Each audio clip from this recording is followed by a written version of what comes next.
如果30幾歲而家我唔去做我想做嘅嘢，唔通我等60幾歲、70歲先去做咩？咁樣轉嚟轉去電子，跟住 iBanker， 跟住去做經理人，好聽就話跨界別啫，實際啲講我係咪撈唔掂咧？當然讀書係難嘅，但係個過程係開心嘅。我身邊嘅人都質疑過，會問話其實40幾歲，你不如翻去揾份銀行工，做多10幾20年咪退休咪算咯。大公司俾到我嘅係資源，係細公司俾到我嘅係一個自由度。其實我嘅初衷都係想爭取公義。歡迎大家，今日我嘅嘉賓就係 Louis 你好。咁啊 Louis 係一個奇人嚟嘅喎，由 iBanker 奇人奇到去做律師咁樣，咁成個過程可唔可以 Louis 佢簡單但係詳盡啲去對佢介紹一下個過程係點嘅咧？好啊，咁我就其實91年就已經離開咗香港，就去咗加拿大讀書。咁當時97嘅移民潮啦，咁我就同屋企人一齊去咗加拿大，咁就喺加拿大讀咗小學、中學同埋大學。我讀書嘅時候都係讀呢個電子工程嘅，咁我絕對冇諗過入 iBank。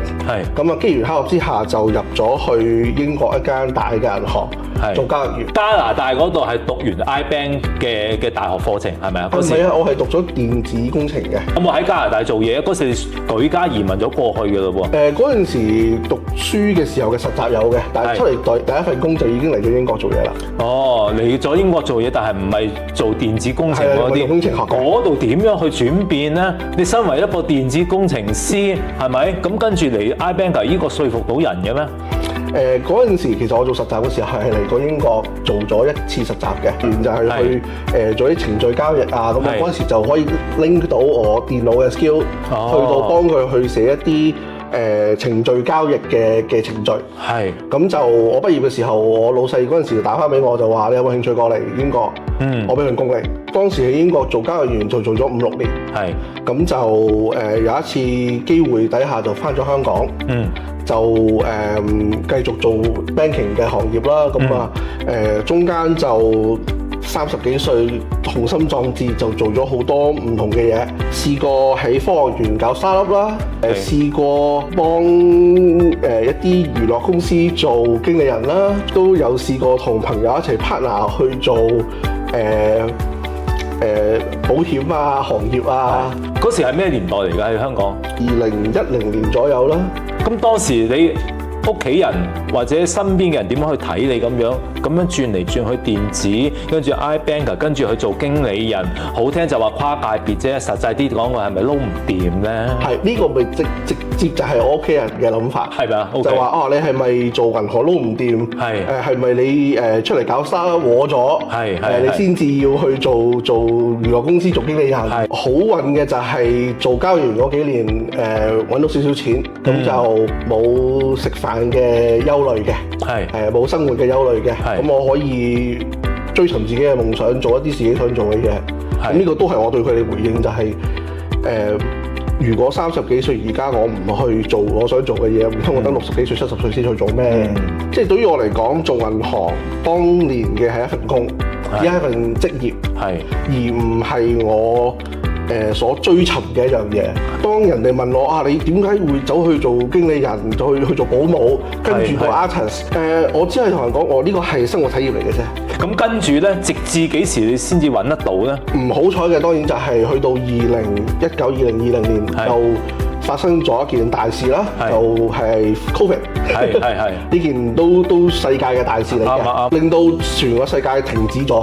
基本上嗰個人嘅流動停止咗。你當時你嗰個行業你轉到去邊度啊？嗰時你當時其實我就已經停咗，冇再做任何職業，就半退休狀態，去緊旅行，多咗時間喺屋企就反思，其實咁多年我做過咁多嘢，有冇嘢係真係令到我覺得自己有人生嘅目標呢？思索翻我其實喺大學畢業嘅時候，曾經係有諗過去讀法律嘅，咁就諗住付諸實行，就揾咗一間學院去補一補我啲法律系嘅知識先。當然讀書係難嘅，但係個過程係開心嘅。我一路讀嘅時候係一路好興奮，雖然唔容易。咁啊，分享下做律師或者讀律師嗰個律師個行業，俾你訓練嗰個思維，同你讀電子工程有咩唔同，或者同你做 iBanker 有咩唔同？銀行或者喺工程學上去諗嘅一件事，可能係將一件好大嘅 project 去斬件，去慢慢去分析每一個 element 嘅用途啊，點樣去解決每一個細嘅問題。但係喺律師嘅層面，反而係有少少調轉，就會係由一啲好細微嘅位開始去睇，每一件都係要好 precise。即係律師反而係對每一個細節要係好精準。其實工程係會有 build in 好多 tolerance， 即係會可以話我哋withstand 到幾多 tolerance 就 OK， 就唔係直接係好非常之精準嘅。喺法律上邊，你每一個字每一個字眼都係一個好精準嘅一個科學。如果你可以當係律師，你法律係一個科學嘅話，係更加精準。每一個字係可以影響到嗰一條條例嘅有冇效。咁好啦，讀完啦，咁樣跟住下一步咧去做嘢。咁讀完之後，發覺自己第一係真係幾開心啊，讀得。第二就好似有幾有天分喎。咁研究一下點樣可以繼續行呢條路落去，或者可以有一日做到律師。咁就發覺下一部分嘅課程就要嚟英國讀。咁英國當然對於我嚟講唔係一個陌生嘅國度啦。我第一份工亦都喺呢度，我亦都有朋友喺呢度。既然都追夢啦，咁就不如返一個自己嘅老朋友、老地方，就係英國啦。去追夢。咁佢揾實習難唔難揾咧？報一啲實習嘅崗位嘅時候，總會係過咗第一關，就會過唔到第二關。永遠都係好似有一隻無形嘅手咁樣去擋住咗我。係真係比較難嘅。咁可能會同啲朋友再傾翻，或者啲同學再傾翻。咁佢哋話：哦，係啊，我得咗咯咁樣。咁通常都係啲比較年輕，可能真係啱啱讀完一個法律學士學位出嚟。咁嗰時有冇懷疑過自己咧？或者不如做翻 iBanker 啦，係咪？即係有律師嘅背景做 iBanker，其實都係好搶手噶嘛，係咪？呢個搭配自己有質疑過，身邊嘅人都有質疑過，會問話其實40幾歲，你不如翻去揾份銀行工，做多10幾20年咪退休咪算咯。咁第一我又唔服氣啦。既然都行到呢一個位啦，咁點解唔行多一步呢？當遇上一件好大嘅難題嘅時候，點樣去面對就係將一件難題逼單去一個好細嘅 part， 逐個攻克，逐個擊破。最緊要係我可以畢到業，我實習完畢，我學到我需要學嘅嘢。初你都想入大公司嘅，係咪啊？係。OK。我開始嘅時候係一間好大嘅銀行度做嘅。去到後來，我去到一間中小型嘅公司，所以咁當然我亦都喺香港有生入自己嘅自己嘅初創。當時嘅我會覺得我可能大公司俾到我嘅係資源、學習嘅資源，但係細公司俾到我嘅係一個自由度。可能話到一間大嘅律師行，佢編咗我去某一個部門，只係做某一類型嘅 case。咁可能我實習嗰2年，就淨係做嗰個類型嘅 case 做2年。咁但係可能去一間細啲嘅律師樓，佢因為人手都係得咁多㗎啦，咁變咗我可能要接觸嘅案件、接觸嘅法律嘅範疇會闊好多。而家完成咗未㗎？